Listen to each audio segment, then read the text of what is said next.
भारत माता की जय। दोस्तों, मैं आपका भाई आशीष भारद्वाज। आशा करता हूँ आप सभी सही होंगे, सुरक्षित होंगे और सारे कोविड प्रोटोकॉल को फॉलो कर रहे होंगे। देखिए, जो झारखंड सरकार ने नया कोविड प्रोटोकॉल लाया है वो 2 दिन बाद से सख्ती से कानून लागू करने की बात कही है हमारे मुख्यमंत्री श्रीमान हेमंत सोरेन जी ने। और इन बिटवीन ये जो 2 दिन है उस दिन कोरोना छुट्टी पे रहेगा, तो आप अपना ख्याल रखिएगा। आपसे नम्र निवेदन है, सरकार ने ऐसा सोचा है कि ये 2 दिन कोरोना छुट्टी पे रहेगा। या हो सकता है हमारी सरकार ने कोविड को मौका दिया हो कि अभी आपने जो ताकत दिखाया है वो कमजोर रही है, आपको हम 2 दिन का मौका दे रहे हैं, फिर से ताकत दिखाइए। हतप्रभ करने वाला निर्णय हमारे माननीय मुख्यमंत्री जी का रहा है अभी तक, और ये भी निर्णय उन्हीं निर्णयों में से शामिल रहेगा कि ये जो तुष्टीकरण की राजनीति है भैया, उसका हद है। मैंने 10 अपने मुस्लिम दोस्तों को फोन लगा के कहा कि आपका क्या राय है, ये जो सरकार ने 2 दिनों की छुट्टी दी है, ये तुष्टीकरण की राजनीति इन्होंने की है, उससे आप खुश हैं? क्योंकि आपके तो पर्व आने वाले हैं। और सैल्यूट है उन सभी दोस्तों को, उन्होंने एक सुर में कहा कि हमें भैया, हम हर साल हर वर्ष मना लेंगे पर्व, लेकिन हमको चाहिए था कि हमारे लोग सुरक्षित रहें, हमारे अपने सुरक्षित रहें। फिर मुख्यमंत्री जी ने ना मालूम किसके लिए ये तुष्टीकरण की राजनीति करी है। सर, छन जा रहे हो आप देखो जरा, लोगों को दिख जा रहा है आपका जो छोटा राजनीति हो रहा है ना सर, ये दिख जा रहा है। आपसे निवेदन है, प्लीज अपने राजनीति को ठीक करिए। और ये महामारी का दौर है श्रीमान, इसमें राजनीति की कोई जगह नहीं है। और अगर इस महामारी में भी राजनीति हो पा रही है तो ये कहीं ना कहीं हमारा दुर्भाग्य है, हमारे राज्य का दुर्भाग्य है, हम सबों का दुर्भाग्य है कि हमने एक ऐसा मुखिया राज्य के लिए चुना है जो आपदा में भी राजनीति का अवसर ढूंढ रहे हैं। अभी प्राइमरी है कि लोगों का जान बचे, और जिसने इस भयावह दंश को नजदीक से नहीं देखा है, शायद वही इस पूरे अवसर में मजा ले सकते हैं। हमने भैया अपने हाथों से 20 कोविड पॉजिटिव पेशेंट को एम्बुलेंस से उतार कर हॉस्पिटल भेजा है, और उनके घर वालों को चिल्लाते देखा है, उनके घर वालों को यह करते देखा है कि भैया किसी तरह बचा लो, जो पैसा लोगे दे देंगे।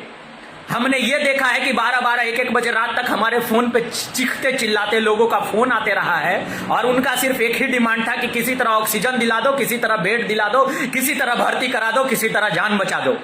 जिसने इस भयावह स्थिति को महसूस नहीं किया है वही बंदा इस तरह का फरमान, ये तुगलकी ला सकता है कि 2 दिनों के लिए चलो भैया आप छुट्टी मना लो। बहुत भयावह स्थिति है मुख्यमंत्री जी, शायद आपको नहीं दिख रही होगी, लेकिन आपके भी कार्यकर्ता, आपके भी जानने वाले लोगों ने इस दंश को झेला है। हमारे साथ आपके कितने भाई खड़े होकर के हमने ये लड़ाई लड़ी है जमीनी स्तर पे। हमने ये नहीं देखा है कि कौन जेएमएम का आदमी है, कौन भाजपा का आदमी है, कौन कांग्रेस का आदमी है, और कौन कौन सा दल का आदमी है। हम लोगों ने एक दूसरे का ऐसे हाथ पकड़ के काम किया है, लेकिन अभी मुझे बोलना पड़ा। मैं चाहता था कि इस इंटायर कोविड पीरियड में कोई भी ऐसी बात ना हो जो पॉलिटिकल लगे, लेकिन ये जो 2 दिनों का आपने करा है ये मुझे कहीं भी सही नहीं लगा। और बहुत दोस्तों को हमारा जिनका बहुत पाक और पवित्र पर्व आने वाला है ईद, उनको भी ये सही नहीं लगा। उनका भी ये कहना है कि हमारा जान बच जाएगा, हम ईद तो हर साल मनाते हैं भाई जी। सभी भाइयों को बहुत शुभकामनाएं हैं उनके आने वाले त्योहारों के लिए, लेकिन मुख्यमंत्री जी का ये छोटा पॉलिटिक्स समझ में नहीं आ रहा है। खैर, जो भी है, सभी भाइयों से निवेदन है कि आप अपना ख्याल रखिएगा। आपको किसी भी तरीके की जरूरत पड़ेगी तो जिन भाइयों तक आप संपर्क कर रहे हैं उन तो करिएगा, मुझे भी संपर्क करिएगा, मुझे भी बताइएगा। उन सभी भाइयों को सैल्यूट है जो इस कोविड पीरियड में अपना सब कुछ दांव पे लगा करके और अपना मेहनत कर रहे हैं।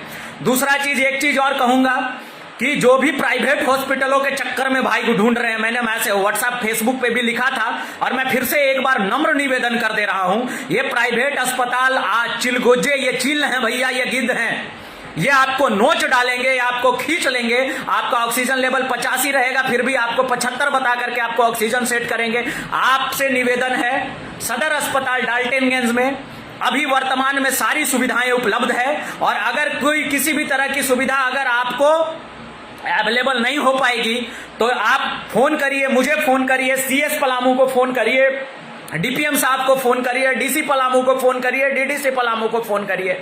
सब कोई ऑन व्हील खड़े हैं आपकी मदद के लिए। मत फंसिए इनके चक्कर में। ये आपका सिलेंडर खत्म होने के बाद आपको भेज देंगे कि आप जाइए, आप करिए ये काम, आप दूसरे जगह से लेके आइए, तब हम आपको, तब तक आपका इनका बिल हो जाएगा आपका 1.5 लाख, 1,87,000। बहुत सारे ऐसे प्रोमिनेंट चेहरे हैं हमारे शहर में जो 2-2 लाख का बिल दे रहे हैं हमारे लोगों को। उन सब से भी हाथ जोड़ के निवेदन करेंगे कि पैरवी मत कराइए, काम करिए भैया।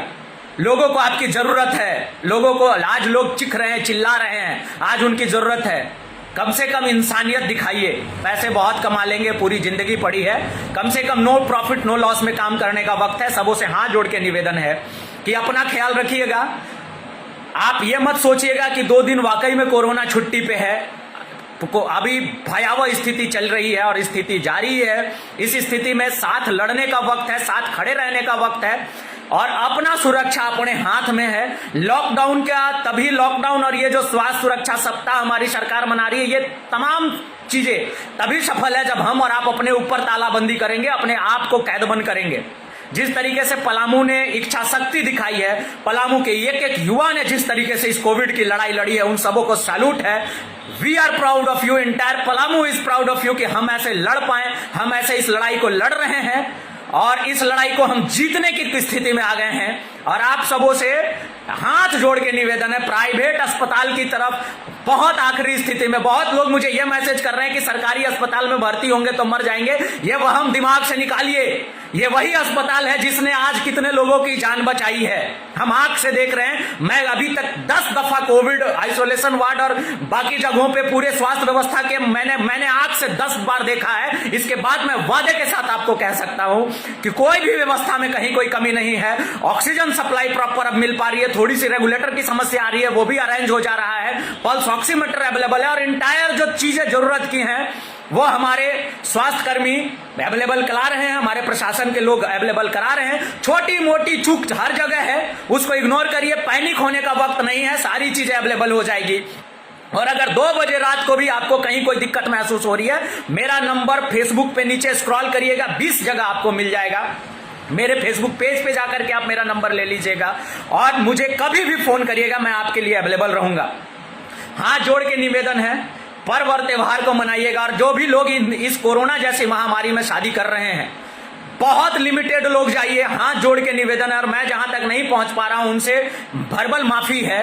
हाथ जोड़ के निवेदन है, सिर्फ परिवार के लोग उपस्थित रहिए और अपना ये जश्न फिर दोबारा मना लीजिएगा, लेकिन अपना भी सुरक्षा करिए, अपने लोगों का भी सुरक्षा करिए। सरकार जिस तरीके से आपको भगवान भरोसे छोड़ रही है, आप भी अपने आप को भगवान भरोसे मत छोड़िए भैया। हाथ जोड़ के निवेदन है, आप अपना, अपने परिवार का, अपने लोगों का, अपने जानने वालों का, सबका प्रॉपर ख्याल रखिए।